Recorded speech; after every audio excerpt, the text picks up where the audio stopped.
Every morning, the baker wakes up early and bakes bread. The teacher drives to school and teaches kids. The plumber fixes pipes. The nurse treats patients. The factory worker clocks in at 8 a.m. They all work hard. They all pay their bills. They all own a modest house. They take one vacation a year. They save a little money each month. Life is not glamorous. But it is stable. It is comfortable.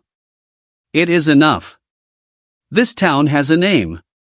It is called the middle class. And for decades, this town was the most important town in the world. But something strange is happening to this town. It is getting smaller. Every year, a few more houses go dark. A few more families quietly pack up and leave. Some go up the hill, to the wealthy neighborhood. But most go down the valley, to the struggling neighborhood. The middle is shrinking. And almost nobody is talking about why. Until today. Let us go back to the beginning. Let us understand how this town was built in the first place. After World War II, something magical happened. Factories were booming. Companies needed workers. Lots and lots of workers. And those workers had power. They could say to their employer, "Pay me fairly, or I will go work somewhere else." And the employer would say, "Okay. Fair enough." Wages grew. Every year, workers earned a little more. They could afford a house. They could afford a car. They could afford to send their kids to college. The middle of the economy got fatter and fatter. In the 1950s and 60s, a family with one income could live a comfortable life. One breadwinner. One job. A house, a car, a dog, and a TV. That was the dream. And it was real. Economists call this the golden age of the middle class. It was not perfect.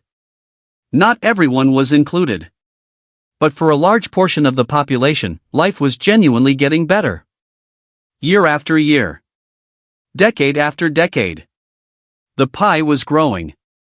And the slices were getting bigger for almost everyone. Then something changed. It started slowly.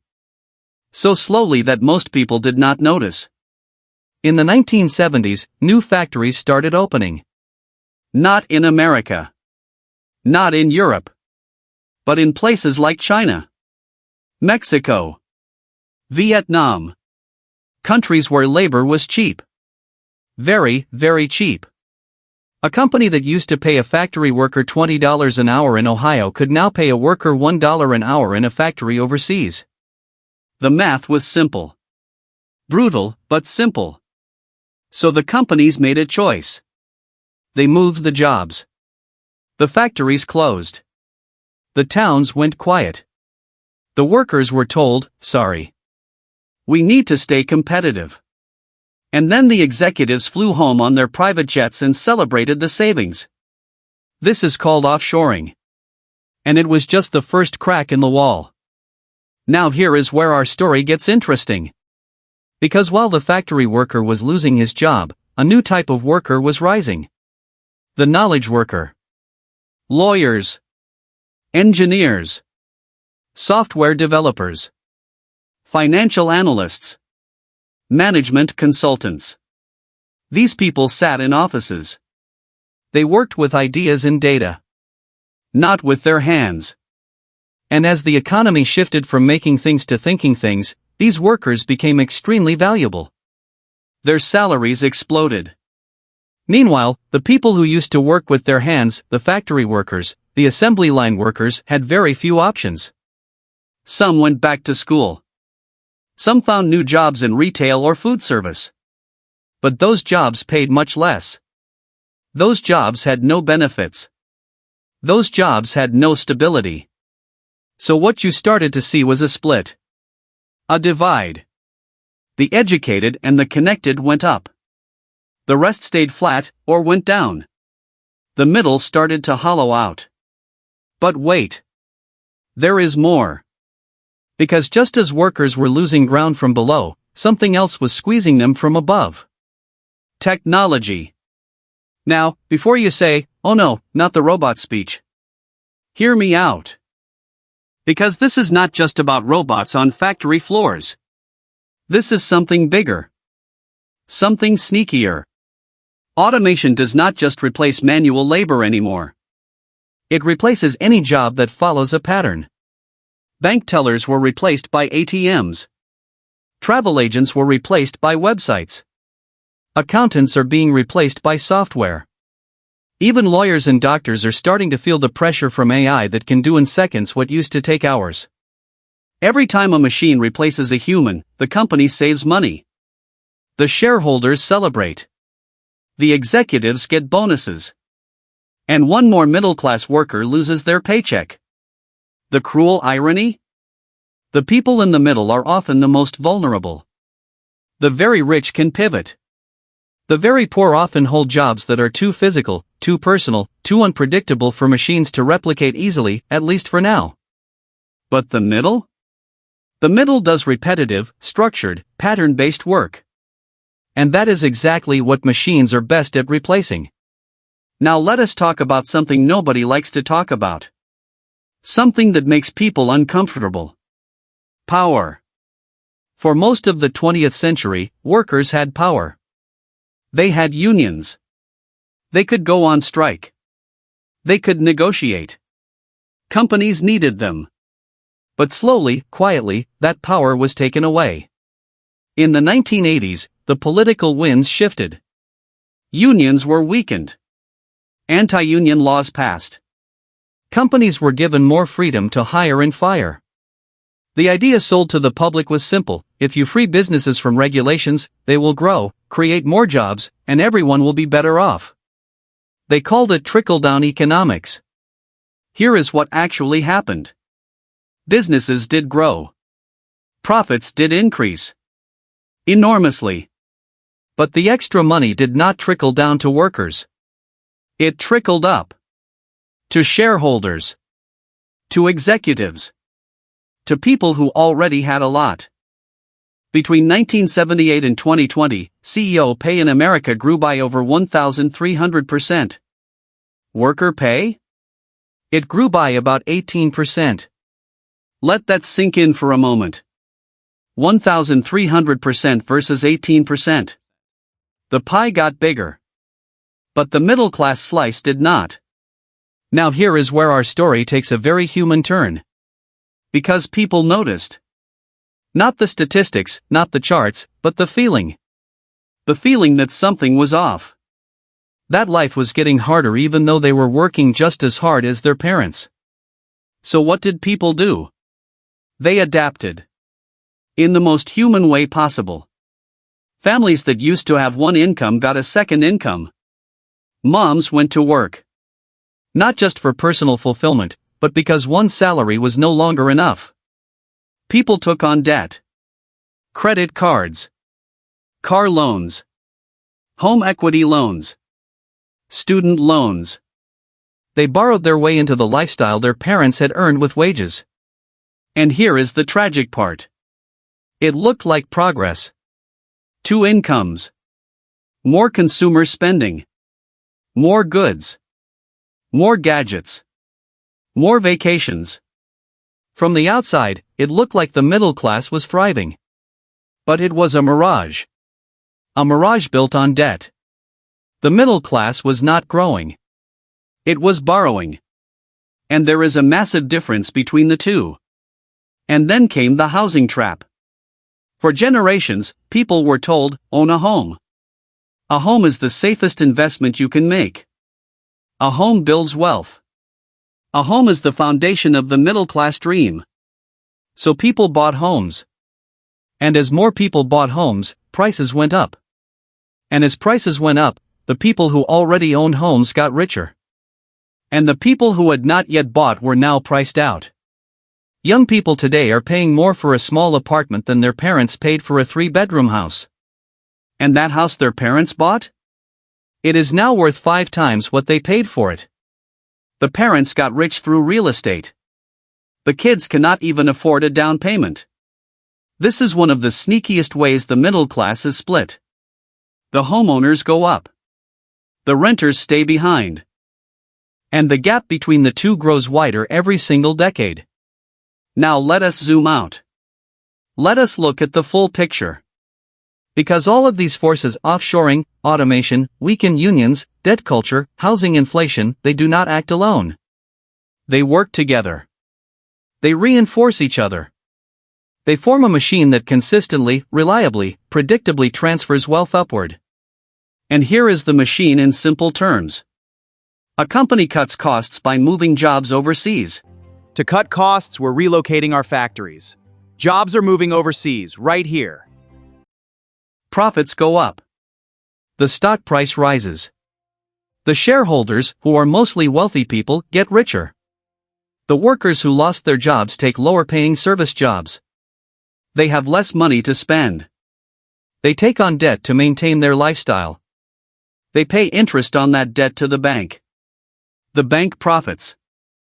Profits are rising. Impressive growth. Excellent results. Success across the board. The bank shareholders get richer. And the cycle continues. This is not a conspiracy. Nobody sat in a dark room and planned this. It is just the natural result of a system that rewards capital over labor. A system that is very good at making the rich richer, and very slow at helping everyone else keep up. Now some of you are watching this and thinking, but I can just work harder. I'll work harder. And I know you will too. Let's do this together. I can just hustle. Order confirmed, on my way. Just sent the updated report. Next task, let's go. I can start a business. I can invest in stocks. And this is true. For some people. For a few people. But here is the problem with that thinking. It treats a structural issue like a personal failure. It says, the system is fine, you just need to try harder. And that narrative is very convenient for the people at the top. Because it shifts the blame. From the system. To the individual. Yes, individual effort matters. But individual effort cannot fully overcome structural disadvantage. A person swimming against a current can work incredibly hard and still be swept backward. The current is the system. And right now, for middle-class workers, the current is not in their favor. Let us talk about education. Because education was supposed to be the great equalizer. The ticket to the middle class. The ladder that anyone could climb. And for decades, it was. But then something happened. The cost of education exploded. In America, college tuition increased by over 1,200% since 1980. Meanwhile, wages for college graduates barely budged. So now you have a generation that did everything right. Studied hard.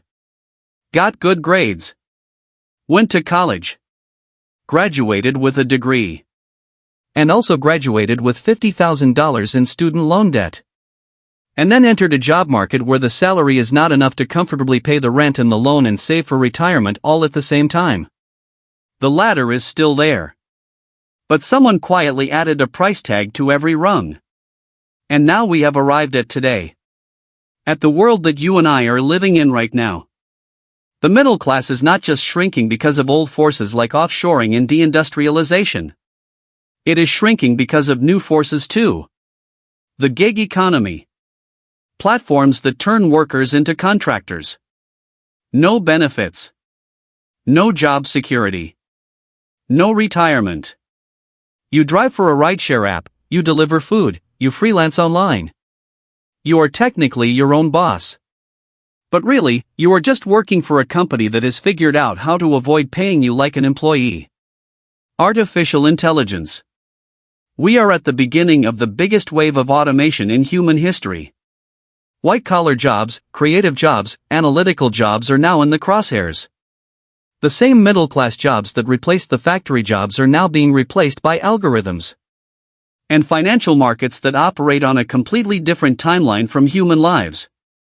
A hedge fund can make $1 billion in a day through algorithmic trading. A teacher works 30 years and retires with a modest pension. The gap between the two is not about talent or effort. It is about which game you are allowed to play. But this is the financial game, with AI. So what does the aftermath look like? Look around. You can see it already. You see it in the housing data. Homeownership rates for people under 40 are at historic lows. Young people are renting longer. Some are moving back in with their parents. Not because they are lazy. Because the math does not work. You see it in the savings data. Half of Americans say they could not cover a $1,000 emergency without going into debt. The country that once symbolized prosperity has tens of millions of people living paycheck to paycheck. You see it in the frustration. The anger at politicians on both sides. The distrust of institutions. The rise of extreme political movements. When people feel economically squeezed, when they feel the promise of a fair deal has been broken, they look for someone to blame. And that is a very dangerous moment for any society. So here is the educational truth, laid out simply. The middle class did not disappear because people got lazy. It did not disappear because of one bad president or one bad policy. It disappeared because of a decades-long shift in how the economy is structured. Labor became less valuable. Capital became more valuable. The rules of the game changed. And the people who wrote the new rules were not the factory workers or the teachers or the nurses. They were the shareholders. The executives. The lobbyists. The people who could afford to play in the world of capital. And the people in the middle, the hard-working, bill-paying, house-owning middle, they played by the old rules. The rules that said work hard, save money, and you will be fine. But the game had already changed. And nobody told them. Here is the real-world connection you need to understand. This is not just an American story. This is happening in the UK, in Canada, in Australia, in India, in Brazil. Across the developed and developing world, inequality is rising. The middle is hollowing out. Not everywhere at the same speed. Not in exactly the same way. But the direction is the same.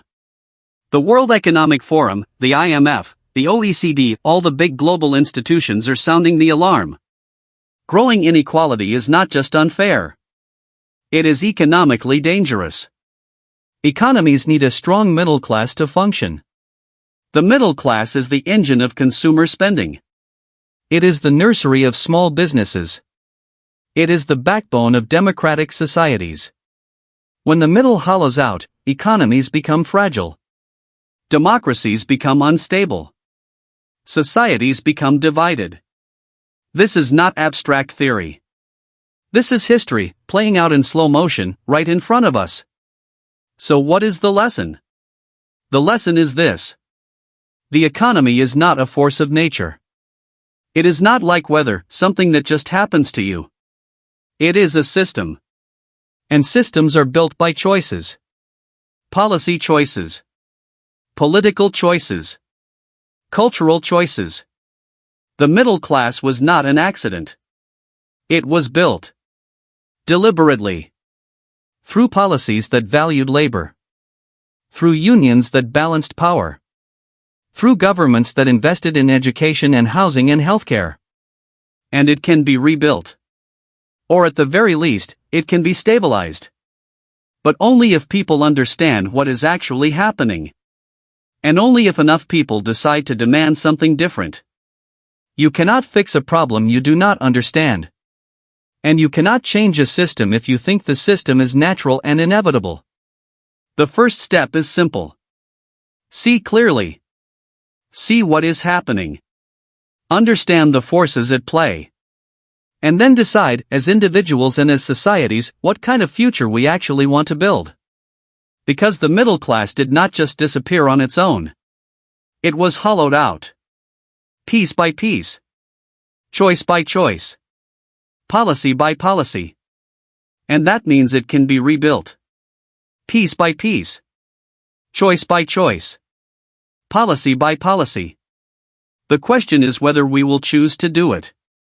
That answer, for better or worse, is up to us.